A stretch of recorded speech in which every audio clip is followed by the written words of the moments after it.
Hello dear students, आप सभी लोगों का सरस्वती कोचिंग की ओर से हार्दिक स्वागत और अभिनंदन है। आज मैं आप लोगों के साथ पहली वीडियो लेकर के चर्चा का विषय बनाऊंगा और कल भी मैंने आपको सारी बातें समझाई थी। जिसने मेरी पहली वीडियो नहीं देख रखी है वो लोग मेरी पहली वीडियो देख लें, जिससे उनको एक आइडिया क्रिएट हो जाएगा कि हम जो पढ़ रहे हैं उसका उद्देश्य क्या है और किस तरीके से हम आगामी परीक्षाओं में एक बेहतर परिणाम की तलाश में जो निकल रहे हैं उसको प्राप्त कर सकें। आज हम चर्चा का विषय उत्तराखंड से लेकर के चल रहे हैं। उत्तराखंड विषय को जानने और समझने का प्रयास कर रहे हैं। आइए इस पर चर्चा करते हैं। उत्तराखंड जो मेरा टॉपिक है वो है आपका उत्तराखंड का इतिहास। उत्तराखंड का इतिहास अगर देखा जाए तो उत्तराखंड का जो इतिहास है वो किस प्रकार से वर्णित है और किस प्रकार की उसमें बातें हैं, उन्हीं सब चीज़ों को आज हम लोग कैप्चर करेंगे और जानने का प्रयास करेंगे कि परीक्षा वाला हमसे क्या चीज़ें इसमें पूछने का प्रयास करता है और क्या चीज़ें वो पूछता है, उसकी तलाश में हम लोग निकलेंगे। और साथ ही साथ में कंटेंट को समझने का प्रयास करेंगे। स्टोरी होगी तो स्टोरी को जानेंगे, कॉन्सेप्ट को क्लियर रखेंगे। फैक्ट वो तो उत्तराखंड अधीनस्थ चयन सेवा आयोग की रीड है, उसको तो छोड़ ही नहीं सकते हैं, तो उसको तो कैचअप करना ही पड़ेगा। आइए उत्तराखंड का इतिहास अगर हम देखते हैं तो इसको मैं 3 पार्टों के रूप में डिवाइडेशन है, जिसके अंतर्गत सबसे पहले आ जाएगा आपका प्रागैतिहासिक काल। सबसे पहले आ जाएगा आपका प्रागैतिहासिक काल, दूसरा आ जाएगा इसमें आगैतिहासिक काल और तीसरा आ जाएगा इसमें ऐतिहासिक काल। यही हमारा एक तरीका होगा उत्तराखंड को पढ़ने और समझने का, और इन तीनों पार्टों के रूप में हम उत्तराखंड को समझेंगे, अर्थात प्रागैतिहासिक काल के रूप में, आगैतिहासिक काल के रूप में और ऐतिहासिक काल के रूप में। ये तीनों पॉइंट जब हमारे क्लियर हो जाएंगे तो हम कहेंगे कि उत्तराखंड का इतिहास टॉपिक हमारा पूरा हो चुका है।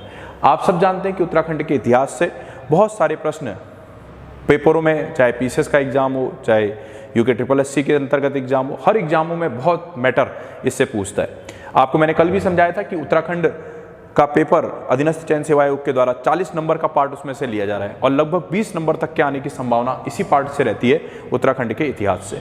आइए इसे अच्छे से समझते हैं। प्रागैतिहासिक काल किसे कहते हैं? प्रागैतिहासिक काल वह काल कहलाता है जिसमें लिखित सामग्री उपलब्ध नहीं थी। लिखित सामग्री उपलब्ध नहीं थी। अब सीधी सी बात है, लिखित सामग्री अगर उपलब्ध नहीं है तो हम उसे पढ़ नहीं सकते। लॉजिक बड़ा क्लियर है। जब कुछ लिखा ही नहीं होगा तो हम उसे पढ़ेंगे कैसे? जब कुछ लिखा ही नहीं मिलेगा तो हम उसे पढ़ नहीं सकते हैं। तो लॉजिक बड़ा क्लियर है। तो हम कह सकते हैं कि वह काल जिसमें लिखित सामग्री उपलब्ध नहीं थी और जिसे हम पढ़ नहीं सकते हैं, उसी को क्या कहा गया है? प्रागैतिहासिक काल कहा गया। अब दूसरा है आगैतिहासिक काल। आगैतिहासिक काल किसे कहेंगे? तो वह काल जिसमें लिखित सामग्री उपलब्ध थी, लिखित सामग्री उपलब्ध थी और जिसे हम पढ़ नहीं सकते थे, जिसे हम पढ़ नहीं सकते थे। कहने का अर्थ वह काल जिसमें लिखित सामग्री तो उपलब्ध है परंतु हम उसे पढ़ नहीं सकते हैं, वही कहलाता है आपका आगैतिहासिक काल। और तीसरा पॉइंट है ऐतिहासिक काल, जिसमें लिखित सामग्री उपलब्ध है, लिखित सामग्री उपलब्ध है और जिसे हम पढ़ सकते हैं, वही कहलाता है ऐतिहासिक काल। और अगर बात की जाए तो सही मायने में यही इतिहास है। यही क्या है? इतिहास है। जिसे हम लिख और पढ़ सकते हैं वही इतिहास है। दूसरे शब्दों में हम कह सकते हैं कि जो बीत गया वो इतिहास है। व्यवस्थित इतिहास वो है जिसे हम लिख भी सकते हैं और पढ़ भी सकते हैं, वही क्या कहलाता है? ऐतिहासिक काल कहलाता है। अब बात करते हैं फिर से प्रागैतिहासिक काल में। प्रागैतिहासिक काल की अगर बात करते हैं तो लिखित सामग्री उपलब्ध नहीं थी। तो लिखित सामग्री उपलब्ध नहीं थी, फिर भी हमें इस काल के बारे में जानकारियां प्राप्त हुई। इस काल के बारे में हमें जानकारियां कैसे प्राप्त हुई होगी? तो सीधी सी बात है, इसके जो प्रमुख स्रोत होंगे जहाँ से हमें ये बात की जानकारी प्राप्त हुई वो गुफाओं के माध्यम से। प्रमुख जो गुफा थी उन गुफाओं के माध्यम से हमें प्राप्त हुआ। तो गुफा जो है हमें एक ऐसे साक्ष्य को देने का काम करेगा जिसका अध्ययन हमें यह बताएगा कि यह कहीं ना कहीं समय प्रागैतिहासिक काल का है। और आप सब जानते हो कार्बन 14 जैसी तकनीकों के माध्यम से हम किसी भी चीज की आयु ज्ञात कर सकते हैं। तो इस प्रकार से हमें गुफाओं के माध्यम से, गुफाओं पर जो उत्कीर्ण शैल चित्र हैं, जो उनकी बनावट है, जो उनकी रूपरेखा है, जो यह बात को बताता है कि यहाँ पर कभी मानव रहा होगा, इससे हमें यह पता चलेगा कि यह समय उत्तराखंड का इतिहास में या उत्तराखंड के इतिहास में यह समय जो है ये प्रागैतिहासिक काल का समय रहा होगा। हम इसके बाद इसी प्रागैतिहासिक काल के पॉइंट के साथ एक चीज और जोड़ने का प्रयास करेंगे कि उत्तराखंड की पुरा प्रजातियां उत्तराखंड की पूरा प्रजाति जैसे कोल हो गया, सबसे पुरानी जो पूरा प्रजाति है कोल हो गया, किरात हो गया, खस हो गया, ठीक है, कोल, किरात, खस, इनके बारे में भी हम यहीं पर जानकारी प्राप्त करके इन चीज़ों को इकट्ठा कर लेंगे। तो हम लोग उत्तराखंड की पूरा प्रजातियों के बारे में टॉपिक को यहीं पर जोड़ करके इकट्ठा करने का प्रयास करेंगे, कोल, किरात, खस ऐसी प्रजातियों के बारे में। तो आप लोगों को समझ में आया होगा कि प्राग ऐतिहासिक काल क्या है और किस तरह से हमें इस ढांचे को समझना है और पढ़ना है। आग ऐतिहासिक काल के बारे में बात करते हैं। तो आग ऐतिहासिक काल के बारे में अगर बात की जाए तो लिखित सामग्री उपलब्ध है लेकिन हम पढ़ नहीं सकते हैं। सिंपल सी अगर मैं बात करूं, जैसे मैंने कहा ये क्या लिखा है, ये क्या लिखा है, अगर मैं कहूं इसे पढ़ो तो पढ़ने का प्रयास करेंगे, आपको आ ही नहीं रहा समझ में, मुझे ही समझ में नहीं आ रहा है तो आपको कैसे समझ में आ जाएगा। तो सीधी सी बात है, ऐसा कुछ लेखन शैली की बनावट जिसकी लिपि का अभी तक अध्ययन हम लोग नहीं कर पाए हैं, जिसे हम पढ़ नहीं पाए हैं, वही कहलाता है आग ऐतिहासिक काल। तो ये तो मेरा समझाने का एक थोड़ा सा तरीका था जिससे आपके दिमाग में बैठ जाए चीज़ें कि क्या होता है आपका लिखित सामग्री की उपलब्ध शैली, लेकिन हम उसे पढ़ नहीं सकते हैं। अब सीधी सी बात है, लिखित सामग्री उपलब्ध हुई, हम उसे पढ़ नहीं सकते हैं, फिर भी हमें पता चला, किसके माध्यम से पता चला, शिलालेखों के माध्यम से, शिलालेखों के माध्यम से। अब बात ये आती है कि ये शिलालेख हमें कहाँ से प्राप्त हुए, तो हमें ये शिलालेख गढ़वाल से, कुमाऊं से, गढ़वाल के क्षेत्र से, कुमाऊं के क्षेत्र से, इन क्षेत्रों से हमें यह शिलालेख प्राप्त हुए और जिनके आधार पर हम यह बोलते हैं कि इनका जो लिखन शैली है उसे देखने का ढांचा मिलता है लेकिन हम पढ़ नहीं सकते हैं। तो उसी को हमने आग ऐतिहासिक काल के अंतर्गत शामिल किया है। तो हम बहुत सारे ऐसे शिलालेखों के बारे में अध्ययन करेंगे। इसी प्रकार से ऐतिहासिक काल तो अपने आप में इतिहास ही है, तो हम इसका अब 3 भागों में डिवाइडेशन कर देंगे और सही मायने में मैंने आपको यही बताया कि यही इतिहास है, जिसके अंतर्गत हम लोग प्राचीन इतिहास पढ़ेंगे, प्राचीन इतिहास पढ़ेंगे, जिसके अंतर्गत हम मध्यकालीन इतिहास पढ़ेंगे, मध्यकालीन इतिहास पढ़ेंगे और इसी के अंतर्गत हम आधुनिक उत्तराखंड का इतिहास पढ़ेंगे। जो भी चीज़ें हम कर रहे हैं उत्तराखंड के लिए कर रहे हैं, ठीक है, भारतीय इतिहास की पृष्ठभूमि नहीं है, प्राचीन उत्तराखंड का, ऐसा भी कर सकते हैं, प्राचीन उत्तराखंड का इतिहास समझ जाना, मध्यकालीन उत्तराखंड का इतिहास और आधुनिक उत्तराखंड का इतिहास। तो इस प्रकार से 3 भागों में डिवाइडेशन करके हम इसको पढ़ेंगे। हम इसका व्यापक अध्ययन रखेंगे। इसी के अंतर्गत आप लोग सुनते होंगे कुड़िंद राजवंश, इसी के प्रकार से कुषाण राजवंश जिनके बारे में चर्चा होगी, तो कुड़िंद, कुषाण, खस, योधेयु सब इसी का अंदर पार्ट बनता जाएगा। इसी प्रकार से मध्यकाल के बारे में चंद चर्चा करेंगे, जो आप लोग बड़े फेमस तरीके से पढ़ना पसंद करते हैं, पवार राजवंश, चंद राजवंश, इसके अंतर्गत चर्चा करेंगे। आधुनिक उत्तराखंड का इतिहास, गोरखा आएंगे, अंग्रेज आएंगे, इनके बारे में हम लोग समझेंगे और भी बहुत सारी बातें होंगी। इसको, इस पार्ट को मैं बाद में, जैसे टॉपिक ये दोनों क्लियर होंगे, फिर जब इस टॉपिक पर आएंगे फिर एक बार फिर से चर्चा करेंगे कि आखिर है क्या, और फिर मैं आप लोगों को पढ़ाऊंगा। अब हम इसमें एक बार समझने का प्रयास करते हैं उत्तराखंड के इतिहास को। अगर बात की जाए तो उत्तराखंड के संबंध में, तो प्राचीन काल से ही जो हमें पुरातात्विक साक्ष्य मिले, जो भी पुरातात्विक साक्ष्य मिले, उन पुरातात्विक साक्ष्य से हमें पता चलता है कि हमारा यह उत्तराखंड का क्षेत्र मानवीय गतिविधियों का केंद्र रहा होगा। अर्थात मैं ये समझाना ये चाह रहा था कि जो प्राचीन कालीन हमें पुरातात्विक साक्ष्य मिले वो इस बात को इंट्रीगेट कर रहे हैं कि इस हमारे उत्तराखंड के क्षेत्र में प्राचीन काल से ही मानव सभ्यता निवास करती थी और मानवीय गतिविधियां संचालित होती थी। और साथ ही साथ में जो हमारे उत्तराखंड की भौगोलिक बनावट है, अर्थात जो यहाँ पर नदी, पहाड़ी,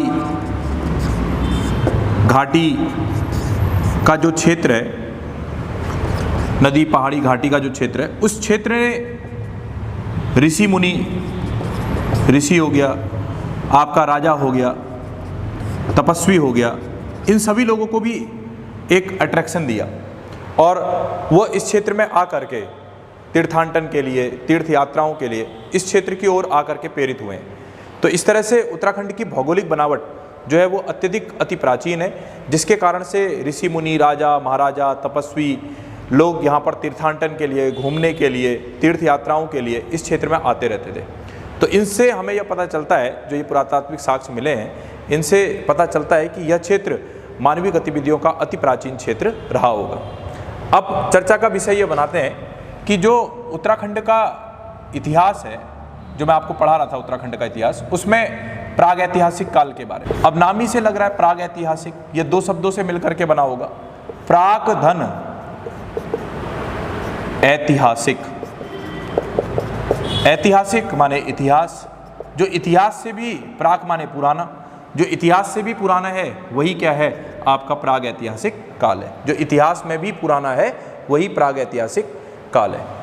अब प्रागैतिहासिक काल में से जो हमें चीज़ें जो हमें पता चली हैं वो गुफाओं के माध्यम से,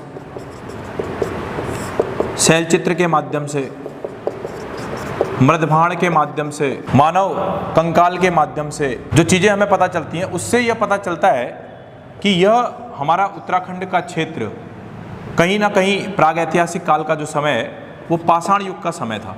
और इस पाषाण युग के समय को डॉक्टर मदन मोहन जोशी ने 3 भागों में वर्गीकृत किया। डॉक्टर मदन मोहन जोशी ने 3 भागों में वर्गीकृत किया। कहने का अर्थ अभी तक मैंने जो आपको समझाया उसमें से अगर मैं फैक्ट की तलाश करता हूं तो सबसे इंपॉर्टेंट फैक्ट यही आया कि पाषाण युग को किसने 3 भागों में डिवाइडेशन किया है। तो पाषाण युग को 3 भागों में डिवाइडेशन करने वाले कौन थे? डॉक्टर मदन मोहन जोशी। 3 भागों में उन्होंने डिवाइडेशन किया। तो सबसे पहले आपका जो आया वो निम्न पुरा पाषाण काल आया, और इसी निम्न पुरा पाषाण काल को हमने लोअर पैलियोलिथिक एज कहा है। इसी निम्न पुरा पाषाण को लोअर पैलियोलिथिक एज कहा है। दूसरा आया आपका मध्य पुरा पाषाण काल, इसको आपका मिडिल पैलियोलिथिक एज कहा गया है। और तीसरा जो आया आपका वो आया उच्च पुरा पाषाण काल, इसको कहा गया है आपका अपर पैलियोलिथिक एज। तो प्रश्न बहुत इंपॉर्टेंट कि पाषाण युग को किसने 3 भागों में बांटा। तो पाषाण युग का जो समय था उसको 3 भागों में डिवाइडेशन करने का काम डॉक्टर मदन मोहन जोशी ने किया है। ये 3 भाग क्या थे? निम्न पुरा पाषाण काल, मध्य पुरा पाषाण काल और उच्च पुरा पाषाण काल। निम्न पुरा पाषाण काल, इसे अंग्रेजी में लोअर पैलियोलिथिक एज, इसे आपका मिडिल पैलियोलिथिक एज और इसे कहा गया अपर पैलियोलिथिक एज। अब बात करते हैं हम निम्न पुरा पाषाण काल के बारे में। अब हम समझते हैं निम्न पुरा पाषाण काल अर्थात लोअर पैलियोलिथिक एज को। अब इसको समझने से पहले अगर मैं आपसे कहूं कि आप ही इतिहासकार हैं और आप इस प्रकार की चीज़ों की खोज करिए, तो आप इस प्रकार की चीज़ों के लिए किन स्थानों को पहले चयनित करेंगे? सीधी सी बात है, हम उन स्थानों को चयनित करेंगे जो नदियों के किनारे का स्थान है, या कोई झील के किनारे का स्थान है, या झरने के किनारे का स्थान है। क्यों? क्योंकि आप सब जानते हो कि पहाड़ी क्षेत्र में जो आदमी जीवन की तलाश करेगा वो नदी घाटी के किनारे का इलाका होगा। तो इसी के कारण से इतिहासकारों ने भी इसमें इन स्थानों की खोज के लिए नदियों के किनारों के स्थान को ही अपना मुख्य बिंदु बनाया और वहीं से खोज विन्यास की चीज़ों को एकत्रित किया। तो निम्न पुरा पाषाण काल के अंतर्गत जब लोअर पैलियोलिथिक एज में देखा गया तो खोज विन्यास हुई, तो कालसी के निकट यमुना नदी के कगार से चीज़ें मिली, यमुना नदी के कगार से चीजें मिली। इसी प्रकार से अगर देखा जाए तो श्रीनगर के निकट अलकनंदा नदी के कगार से मिली। तीसरा पॉइंट आ गया इसमें रामगंगा घाटी के किनारे से मिला। और इसी प्रकार से अगर देखा जाए तो अल्मोड़ा जिला तथा खुटानी नाला से चीजें मिली। इसी प्रकार से आपका देखा जाए तो नैनीताल जिले से चीजें मिली हैं। कुल मिलाकर के अगर बात की जाए तो इस प्रकार की चीजों की खोज किसके द्वारा की गई है, किसके द्वारा ये बताया गया कि इन नदी के घाटी के कगार से हमें चीजें मिली हैं।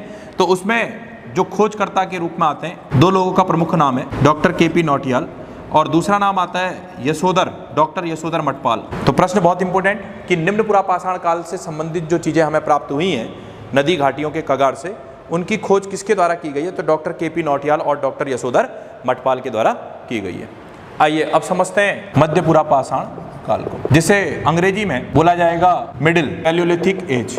मध्य पुरा पाषाण काल, मिडिल पैलियोलिथिक एज, इसकी जो चीजें हमें मिली हैं वो श्रीनगर के समीप अलकनंदा घाटी से, और इसकी में जो खोजकर्ता के रूप में मुख्य भूमिका निभाई है वो डॉक्टर केपी नौटियाल ने की है, डॉक्टर केपी नौटियाल ने की है। आइए आप एक बार तीसरा समझने का प्रयास करते हैं, उच्च पुरा पाषाण काल, जिसे अंग्रेजी में अपर पैलियोलिथिक एज कहा जाता है। इसके संबंध में जो उपकरण प्राप्त हुए उनको इतिहासकार ने सबूतों के साथ नहीं दिया, तो एक अभाव देखने को मिला इस उच्च पुरा पाषाण काल के समय में। अर्थात जो भी उपकरण प्राप्त हुए उसे इतिहासकारों ने सबूतों के साथ अपने साक्ष्य को प्रस्तुत नहीं किया है। तो इस तरह से यहाँ की जानकारी अपने आप में आधी और अधूरी है। अब समझने का प्रयास करते हैं कि मैंने जितना आज आपको पढ़ाया इसमें किस प्रकार के फैक्ट्स हमारे लिए इम्पोर्टेंट है।